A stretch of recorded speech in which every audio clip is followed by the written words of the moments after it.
namun beeku kiyama wanta heessa eegu keessatti yaada yaa nama waa beeku kan namni sinirraa khayrii qofa eegu ummanni sin laala gara deemuun beeku gooftaan keenya gaariin keessa nama beeku jecha malee jechuu rabbiin waa eegu tokkummaa uummataa nama addaan diigu nun taasisi nama jecha wal hagoogu.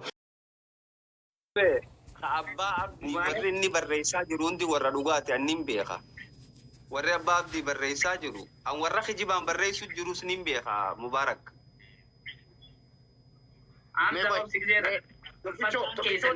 warra mana maqaa keessa waamame qotta lakkoofsadde barreessaa. Akkaawwantii komeetti jala barreessa. Baaruddiiniif tokkichoon tokko nu barreessa Osseenaa meeshuur godhaa viidiyoon as bahaa dhugaa nu garsiisa nu dhugaa barbaadna dhugumaan dhiifama nu godhaati. Tokkichoon kun akkaawwantiin beekina tokkichoon nu erge. $50. Meena irraa fixa dura haasa'uun wannaa waliin laayisen. Dubbadda baabdi. 450. Meeqatti 650. Ayyeen. 650. Baaruddiiniif tokkichoon hin jiran. lakkoofsadde barreessaa. lakkoofsadde nu barreessaa baaruddiiniif tokkichoon. doolaarii 200 kan jettee seetanii kana booddee qeerroo koo xiqqoo turi. obboleetti keenya moo maal obboleessi keenya doolaarii 100.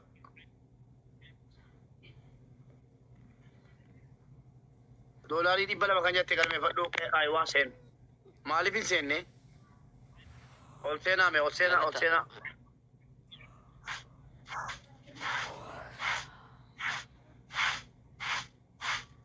Mubee mootii qabduma. hin qabu yaa. Ayyee doolaara 500 kuma kan jettan ammaa eessa jirtu? Please fayyaan kan rabbiiti. waan itti qoosamu miti kuni waan akkasiiti kaa kun as geenyeerra jechuudha. bakka moodii dara waliin deemu namichi abbaa tiktokii. Mubee gisee namni gariin birrii kan maalitti jedha koomenti jala ka gariin ammoo riyaala erguu jira ka gariin doolara addaan baafnee tartiiba osoo barreessine akka Akkas. warra haaraa dhufee agartee galmaa jira abbaabdi galmaa jira warri mucaa kana fayyaa isaa jara yaaddeessee fayyaan kan rabbiiti jedhee kennataa jiru lakkoofsa akkaawuntii Itoophiyaa argachuudhaaf maal maqaan isaa bilbila saaliyaa wallaggaa maxxansaartu kana gargaaraati.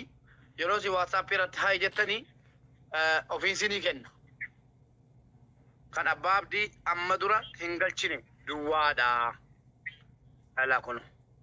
Okay, namni abdii shaa jedhamu Ibraa irratti ergaa jechuun jira $50 je inni ni erga. nama kaabaa illee jechuun jiru ana galchaafi Abdul Fattah keessa na dubbisee akkaawuntii na barreessaa na ergii jechuun jira. Faayoo jaalalaa mootinu burgana mana kenniti 50 mootinu Mubaarak Musammaa kaashii harkaa qaba jechuudha 450 kanarra jiru. walii gallaame 650 itti guutaa armaan baasaa ban namaa taatanii ta'e dhaydee waa laal.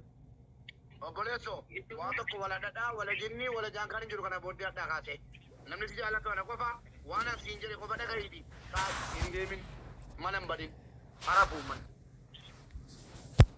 kalas. Oh, ergee jira Oromoo FC namni jiru ergee jira. Thank you. Shakuree naalaa dhidafi. Namni maqaa Mubaarakiin dura qabate narra ergee jira jamsiin narra ergee jira. Allahu akbar. Jamsii jechuun abdii shaa jechuudhaami? Yaa ka doolaara 100 duratti haadhatii yaadu ayinaa godhaa jechuudha. Akka waan na yaallatu laali. Ergan kan koo otoo ati kan kee jiru kan silaa ergamaa jira. Kanaaf waa tokko naa se'in taa'ii mataan dhaabadhu yeroo jedhee mataan dhaabattaa. gangaladhu yeroo jedhee gangalatta adabbi. Haga kana maal si adaba? Kun olaal AFC'n $100 ergeetiin jiraa je. Okay, ayyee maqaan kee maali Oromoo AFC? Jamal Tura jedhama.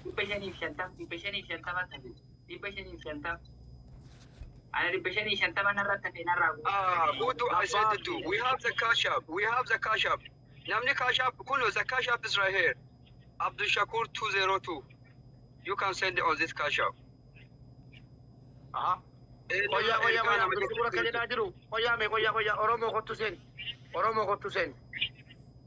Galchera kajate amma kottu seni. Abdul Shakur tatika chite sinjara.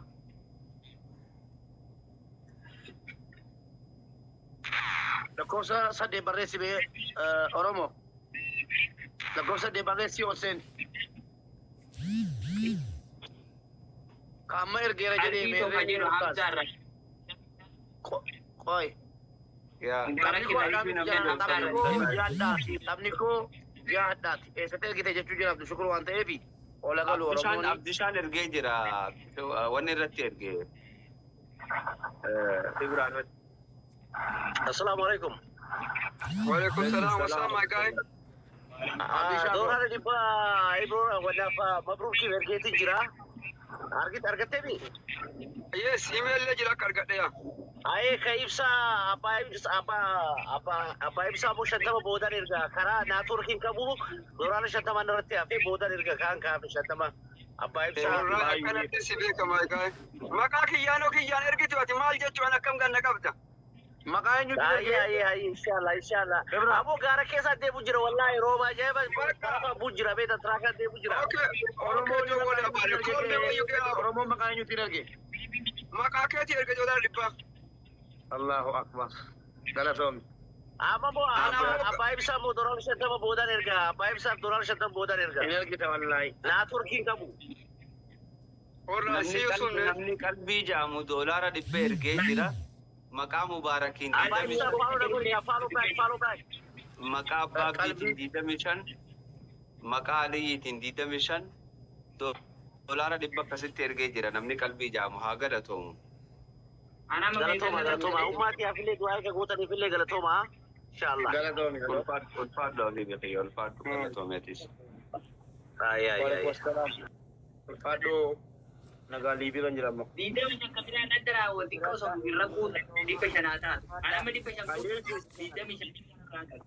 Dhibba shan kan maalii obboleessoo fayyaa qabdu as bahi viidiyoo. Dhibba shan kan maalii jiru. Digdami shan tuqalee amma wana. Digdami shan qofa. Ani hin beeku sakaan. Dhadhaan hin jiru.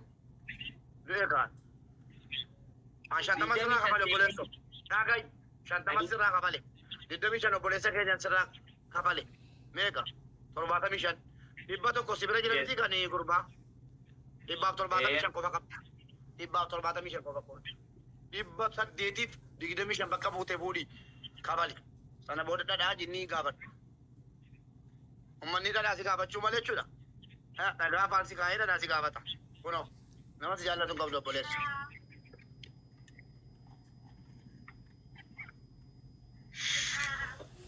Oi, namoo eegalchi jechuu jiran ijoolleen.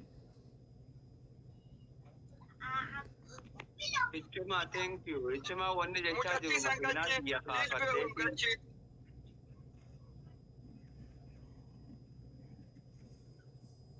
Liivon ka jedhu galchi liivon. Liivuun galchime. Mee hin jiru. Liivoon hin jiru. Okay. Qalbii galchinayyee. Qalbii dhibba ergitee jirti jee Abdishakuureen. Eenyunni? Abbooti fooloo kun 175 hin galchu.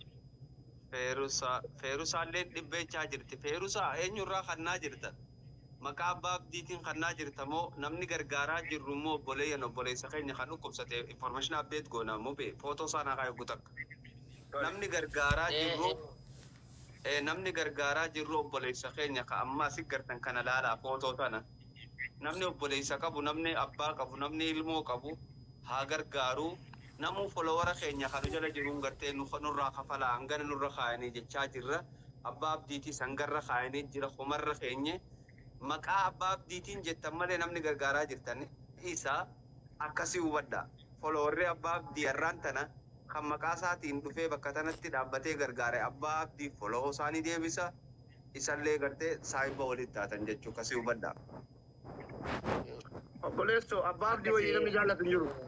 Nan argina malee namni gara nan jaallatu hin jiru. obboleessi kiyya keessaan nagaafachuu jirtu. Feerusaa namni jiru kun amma naqaniin beeka namni feerusaa jiru feerusaa takka lama sadii dhibba maqaa abbaa Feerusaa tasiyaatiliiti. Nu galchi gadi kunoo kachappii jira nu himi.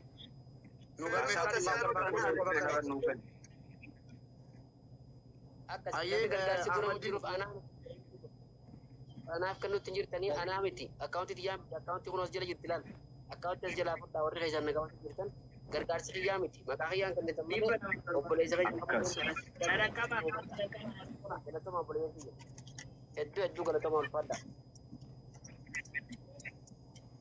Fayyaada wallahi waan gaariirra jirtanii maqaa abbaa abdiitiin yaala shantamsuutii waasaappiin isinii barreesseen illee ergeetiin jira boruni bu'a. Maqaa Hamzaa keenyaatiinis yaala dhibbaa kaayatiin jira boruni bu'a. Waan kijiban qabne Oromoon asirra jirtan waan kijiban qabne asirra barreessa. Abbaa abdii jaallettanii 5,500 nakaa'u maal faayidaa takka qabu. Waan dandeessan kaaya nama dhukkubsata gargaaru jirra fayyaada jabaadha siillee wallahi guutuun keessa. Galatoom saahiba keenya ulfaadhu galatoom we appreciate you. Ulfaadhu ammattiin. Thank you so much. Thank you baby. Thank you so much. Rabbi guddoo bakka si haa buusu obboleessa kiyya wallahi dhukkubni si adeessu fayyaan siyaasi miti.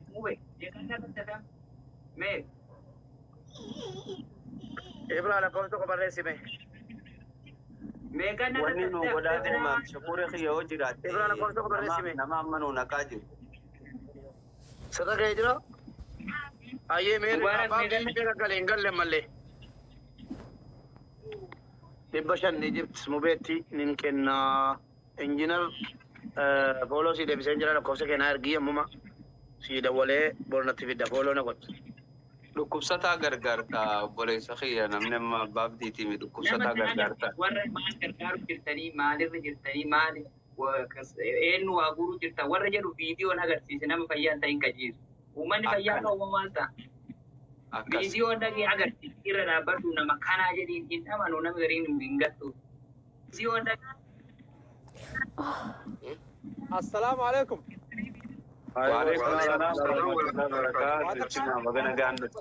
Abbaa abdii afaan qabe waan akkaan dubbadha. Warra Suudii ani nin jira ani reefa Hamzaa irraa kafalee ganama nin naqaa fi warra Suudii warra gartee kana maallaqa bilaal waraabu barreessu kan abbaa abdii irraa nin jira yoo fadhan akkaawuntii jedhin maxxansaa fi anaatu dhaqee irraa guuraa kijiba namatti hin barreessinaa jechuun ni barbaada. Dhaamsuma tokkicha kanaan dabarfachuu dhufe. Ulfaadhu cimaa kiyya galatoom.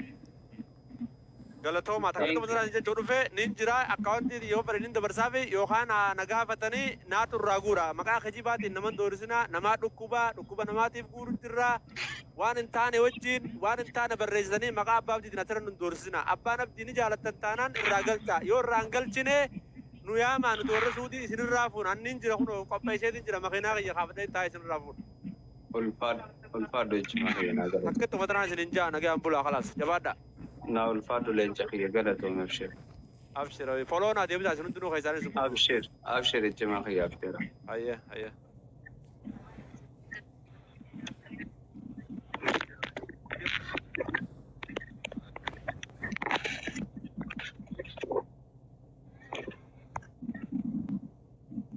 Ayyee nama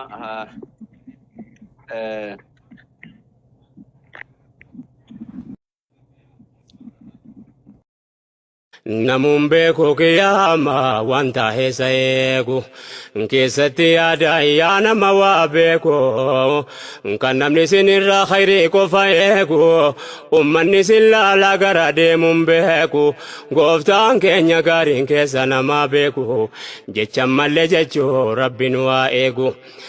Tokkummaa uummataa nama addaan diigu nun taasisin nama jecha wal hagoogu.